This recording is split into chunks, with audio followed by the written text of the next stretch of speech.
हे भाई लोग, क्या हाल चाल है? सब कुछ ठीक है दोस्तों? आज हम देखने वाले हैं 2009 में आई मूवी काइजी द अल्टीमेट गैम्बलर को, जो बेहद ही शानदार है। तो चलिए शुरू करते हैं फिर। कहानी की शुरुआत होती है टेढ़े मेढ़े दांतों वाले एक लड़के से, जिसका नाम होता है काइजी। काइजी एक जॉब करता था, लेकिन उसके सारे पैसे लॉटरी के टिकट लेने में ही खर्च हो जाया करते थे। असल में काइजी की हालत बहुत खराब थी। उसके आगे कुआं था तो पीछे खाई, मतलब वो सर से लेकर पांव तक कर्जे में डूबा हुआ था। एक दिन काइजी यूं ही टहल रहा होता है, तभी कुछ लोग आते हैं और काइजी को दबोच लेते हैं। असल में ये कर्जदार थे। इन लेनदारों के बॉस थे इंडो काइजी को बताती है कि तुम्हारे एक दोस्त ने हमसे लोन लिया था और अब वो फरार है, लेकिन तुमने अपने उस दोस्त के लिए गारंटी दी थी, तो अब जो लोन का पैसा है वो हम तुमसे वसूलेंगे। ब्याज व्याज लगा के अब ये अमाउंट हो चुका है करीब 20 लाख येन। इतना बड़ा अमाउंट सुनकर काइजी की आंखें फटी की फटी रह जाती हैं, क्योंकि एक तो उसकी चादर वैसी फटी हुई थी। अब फटी हुई चादर के चिथड़े चिथड़े करने भाई ये मैडम आ गई। काइजी कहता है मैं पहले ही कर्जे में डूबा हुआ हूं, मेरे पास खाने तक को नहीं है कुछ, अब तुम्हें पैसे कहां से दूं? लेकिन इंडो को तो पैसे वसूलने थे, इसलिए वो काइजी को एक गैम्बलिंग शिप के बारे में बताती है और कहती है अगर तुम वहां पे जीत जाते हो तो तुम्हारा सारा कर्जा देखो माफ कर दिया जाएगा। ये सुनकर काइजी को लगा चलो कुछ तो रास्ता मिला, इसलिए वो बिना ज्यादा सोचे विचारे शाम होते ही उस शिप पर चढ़ जाता है। यहाँ पर दो सूट बूट वाले कन्हैया लाल काइजी को एक कमरे में ले जाते हैं, जहाँ पहले से ही बहुत सारे लोग मौजूद थे। असल में दोस्तों ये सब भी काइजी की तरह कर्ज में डूबे हुए थे और यहाँ पर अपनी किस्मत का चरखा घुमाने के लिए आए थे। लेकिन इस बात को कोई नहीं जानता था कि यहाँ पे हारने के बाद मौत से भी बदतर सजा दी जाती है। फिर सीन आगे बढ़ता है और प्रोग्राम का होस्ट टॉनी गाबा वहां आ जाता है और सभी को गेम समझा देता है, जिसके बाद इन सभी को 3 स्टार्स, जिनमें से एक की कीमत 1 मिलियन थी, और साथ ही एक लिफाफा दिया जाता है जिसमें 12 पत्ते यानी कि कार्ड्स थे। असल में इन लोगों को खेलना था दोस्तों रॉक पेपर सीजर, जिसके सिंबल कार्ड पर प्रिंट थे। अब टास्क ये था कि 30 मिनट के अंदर 12 के 12 कार्ड्स को यूज करना था और जिसके पास 3 से कम सितारे बचेंगे वो हार जाएगा। वही गेम शुरू होता है। जब सब अपने लिए ओपोनेंट ढूंढ रहे थे तो फुनाई नाम का आदमी काइजी के पास आ जाता है और कहता है कि हमें 3 स्टार्स पर विनर मान लिया जाए, तो क्यों ना हम मिलकर खेलें और हर 4 ड्रॉ करके अपने तीनों स्टार्स बचाए रखें और जीत कर चले जाएं। काइजी को फुनाई का ये प्लान सही लगता है। अब दोनों खेलना शुरू कर देते हैं, लेकिन कुछ 4 ड्रॉ करने के बाद फुनाई चीटिंग करता है और फ्रॉड करके काइजी के 2 स्टार्स हड़प लेता है। अब काइजी के पास सिर्फ 1 स्टार ही बचा हुआ था। ये देखकर काइजी को गुस्सा आ जाता है और वो एक घुमा के फुनाई के मुंह पे देता है, जिससे उसका थोड़ा सा खून उसके आखिरी बचे हुए कार्ड्स पर गिरता है। यहाँ फुनाई सबको बता देता है कि काइजी के पास आखिरी पत्ता सीजर बचा है, अब कोई भी इसे हरा सकता है। जिसके बाद काइजी भी सबको बता देता है कि फुनाई के पास रॉक कार्ड बचा हुआ है, यानी अब सबको इनके पत्तों का पता चल चुका था। देखते ही देखते भाई वहां पे हंगामा शुरू हो जाता है। तभी फुनाई कहता है कि हम सब अपने पत्तों को मिलकर दोबारा से डिस्ट्रीब्यूट करेंगे। सब उसकी बात से एग्री हो जाते हैं और उसे अपने पत्ते दे देते हैं। इधर काइजी को एक घायल आदमी मिलता है जिसका नाम था हीटा। काइजी हीटा से कहता है अगर वो उसके साथ टीम बना ले तो वो उन दोनों को जिता सकता है। हीटा काइजी पर विश्वास करता है और ये दोनों भी फुनाई को कार्ड दे देते हैं। लेकिन फुनाई फिर से चीटिंग करते हुए काइजी को उसी का कार्ड जिस पर खून लगा हुआ था वो देता है और अपने पास ही रख लेता है ताकि वो जीत सके। फुनाई फिर से काइजी के पास आता है और उसके साथ खेलने को कहता है। काइजी कहता है ठीक है, लेकिन तुम्हें अपने तीनों स्टार्स दांव पर लगाने पड़ेंगे, बदले में मैं और हीटा अपने तीनों स्टार्स दांव पर लगाएंगे। फुनाई इस बात को सुनकर राजी हो जाता है और दोनों अपने कार्ड्स रखते हैं। फुनाई को लगता है कि वो जीत गया, लेकिन तभी काइजी अपना कार्ड पलटता है जो पेपर होता है, यानी अब फुनाई काइजी से हार चुका था।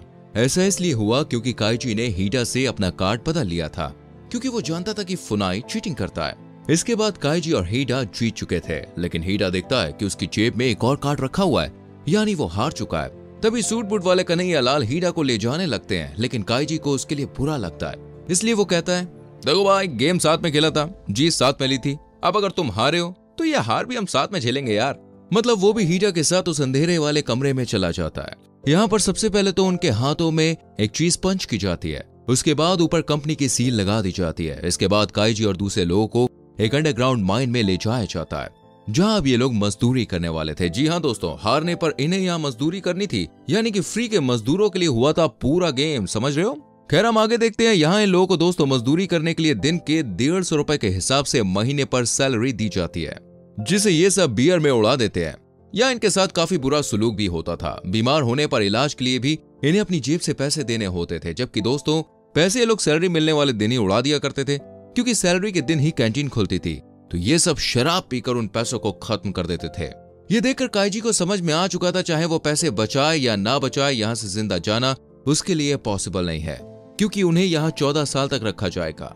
इसी बीच कम खाने पीने और ज्यादा मजदूरी के अलावा जहरीली गैसेस आदि की वजह से उन्हें बीमार होना ही है। तभी एक डॉक्टर काइजी को बताता है कि अगर यहाँ से बाहर निकलना चाहते हो तो ब्रेव मैन रोड का सहारा लो, जो एक तरह का गेम है। काइजी और दूसरे लोग ये गेम खेलने के लिए तैयार हो जाते हैं। इसके लिए उन्हें आंखों पर पट्टी बांध कर ले जाया जाता है। जब इनकी पट्टियां दोस्तों हटाई जाती हैं तो ये लोग देखते हैं कि इन्हें एक बहुत ही ऊंची बिल्डिंग पर लाया गया है, जो एक तरह का गेम है। तभी वहां पर दोस्तों टोनी गाबा आता है और इन सबको 10 मिलियन येन का वाउचर देकर समझाता है असल में इन्हें एक बिल्डिंग से दूसरी बिल्डिंग के बीच में पड़ी एक पतली सी लोहे की बीम पर चलकर जाना था। अगर ये उस बीम को पार कर लेते हैं तो इन्हें पैसे देकर वहां से रवाना कर दिया जाएगा। लेकिन टास्क ये था कि इस बीम को हाथ नहीं लगाया जा सकता था, क्योंकि इसमें कई हजार वोल्ट का करंट दौड़ रहा था। वहीं सामने वाली बिल्डिंग में कुछ वीआईपीज बैठे हुए थे जिन्हें इंडो सर्व कर रही थी। मतलब इन गरीबों की मौत का अब ये वीआईपी मजा लूटने वाले थे।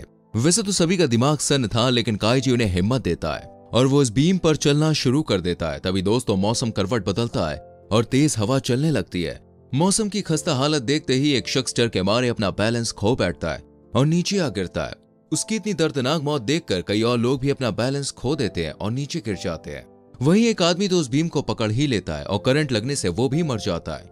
वहीं दूसरी बिल्डिंग में बैठे वीआईपी इनकी मौत का मजा ले रहे थे। इस बीम पर सिर्फ हीडा, काइजी और सहारा बचे हुए थे। ये तीनों चल ही रहे थे कि तभी तेज बारिश शुरू हो जाती है और हीडा कहता है कि अब मैं चल नहीं सकता, और वो अपना वाउचर काइजी को देकर उससे कहता है तुम मेरे पैसे मेरी बेटी तक पहुंचा देना। इतना कहते ही हीडा भी नीचे गिर जाता है। इसके बाद काइजी और सहारा दोनों बीम पार करके दूसरी बिल्डिंग तक पहुंचकर खुशियां मनाने लगते हैं। लेकिन जैसे ही वो दोनों दरवाजा खोलते हैं, तेज प्रेशर की वजह से सहारा नीचे गिरकर मर जाता है। इसके बाद काइजी उस कमरे में पहुंचता है और अपने दोनों वाउचर्स के पैसे मांगता है, लेकिन उसे कहा जाता है कि मरे हुए इंसान के वाउचर पर पैसे नहीं मिलेंगे और तुम्हारा सारा कर्जा काट पीट कर सिर्फ 70,000 ही बनता है। यानी यहाँ काइजी के साथ हो रही थी दबाकर चीटिंग। तभी उस कमरे में बैठा दोस्तों इस ग्रुप का चेयरमैन उसे पैसे कमाने का एक और मौका देता है। वो कहता है कि तुम चाहो तो टोनी गाबा के साथ ई कार्ड का गेम खेल सकते हो। काइजी इसके लिए तुरंत ही हाँ कर देता है। तभी काइजी से पूछा जाता है कि उसे कौन सा कार्ड सेट चाहिए। असल में इस गेम में दोनों को 5-5 कार्ड मिलने थे, जिनमें से 4 सिटीजन और एक एम्पीरियर यानी बादशाह। तो वहीं दूसरे के पास 4 सिटीजन और एक गुलाम होगा। गुलाम वाला पहले चाल चलेगा। रूल्स इस तरह थे कि सिटीजन ड्रॉ, बादशाह सिटीजन को हरा सकता है, जबकि सिटीजन गुलाम को भी हरा सकता है, लेकिन गुलाम जो सब पे भारी है वो बादशाह को हरा सकता है। और जो गुलाम वाला सेट लेता है उसे दाव पर लगाए गए पैसों का 10 गुना मिलेगा, इसलिए काइजी गुलाम वाला सेट लेता है। इसके बाद गेम शुरू हो जाता है और पहली दोनों चालें ड्रॉ हो जाती है, क्योंकि दोनों ने सिटीजन वाले कार्ड रखे। लेकिन तीसरी चाल पर काइजी गुलाम चलता है, जिसके बारे में टोनी गाबा को पहले ही पता चल जाता है और वो काइजी को हरा देता है। इधर काइजी के दिमाग के तार हिल चुके थे। वो समझ नहीं पा रहा था कि टोनी को पता चला तो चला कैसे। इस पर टोनी कहता है कि उसे लोगों के चेहरे पढ़ने आते हैं और वो चेहरा देखकर ही समझ जाता है कि किसने कौन सी चाल चली है।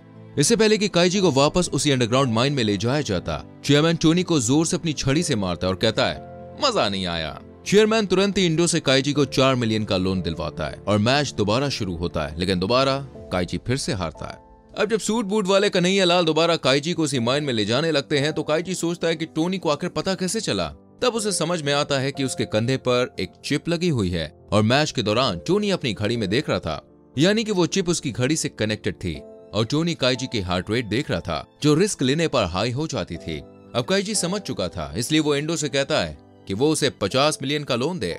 इंडो सवाल करती है तो काइजी कहता है इस बार जीत उसकी होगी, तुम देख लेना।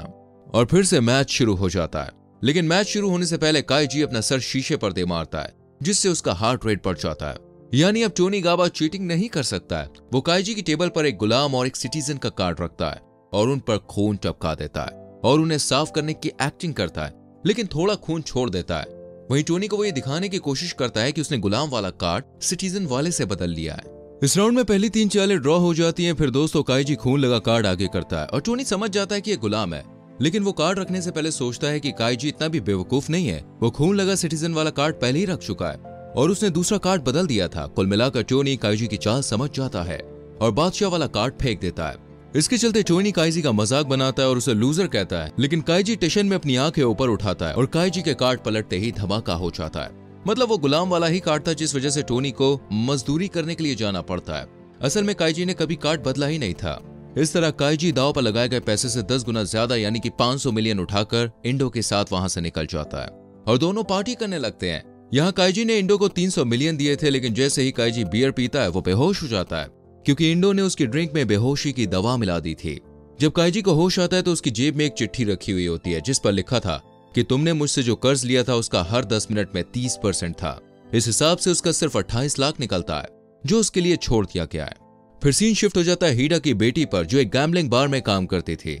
उसके लिए एक पार्सल आता है जिसमें कुछ पैसे थे, यानी काइजी ने हीडा को किए वादे के अनुसार उसकी बेटी तक पैसे पहुंचा दिए थे। लेकिन अब उसके पास कुछ भी नहीं बचता। पर एक बात अच्छी थी कि अब उसके पास कोई भी कर्जा नहीं था, यानी कि खाली हाथी गया था और खाली हाथी आ गया। तो दोस्तों ये थी काइजी की कहानी। आपको वीडियो कैसी लगी कमेंट करके जरूर बताना। मिलते हैं अगली वीडियो में। Till then bye bye, take care.